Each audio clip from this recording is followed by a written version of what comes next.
السلام عليكم. هذه هي فانزون اللي عملوا في مدينة طنجة في فيلا هاريس مالاباطا.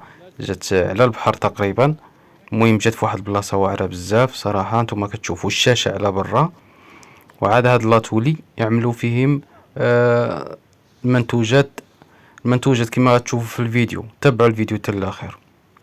هذه هي الشاشة اللي عملوا. وكاين بعض المغنيين هنايا كيكونوا كما كتشوفوا الاشار ديالهم هو كاين في الشاشة.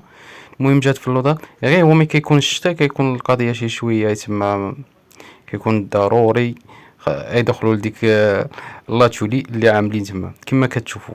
هذه هي لاتولي اللي عاملين فيها المنتوجات ديال الجبلية بحال هادشي ديال الزرابي والجلالب وديكشي ديال الشاشيات والكناباش وديكشي ديال ديال الشاوان. وانتم تشوفوا تابعوا معنا الفيديو غتشوفوا كيفاش. هنا الافارقه كاينين الافارقه اللي عندهم ديك اللباس ديالهم ديك السينيغال.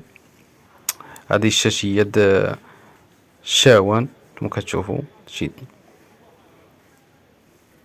صراحه داكشي زوين الصراحه. وهاد الناس فكروا فيهم باش يستافدوا من هذا الحدث الرياضي صراحه ما شاء الله.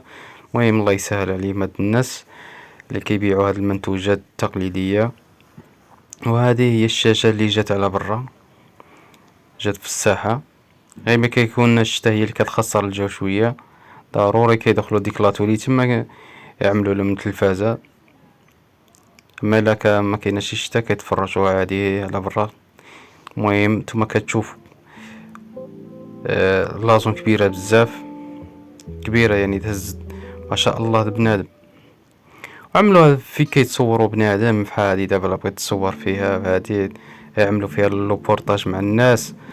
المهم نتوما كتشوفوا هاد اللازون قداش نية تبارك الله ما شاء الله. جات بعيدة شوية للمدينة، ماشي بعيدة على المدينة، المهم جات مجنبة شي شوية وصافي.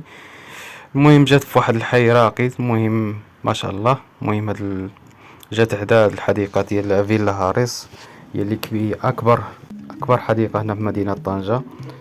المهم جات هنا على البحر ما شاء الله. المهم ما شاء الله. خليونا واحد لايك اخوتي لهذا الفيديو،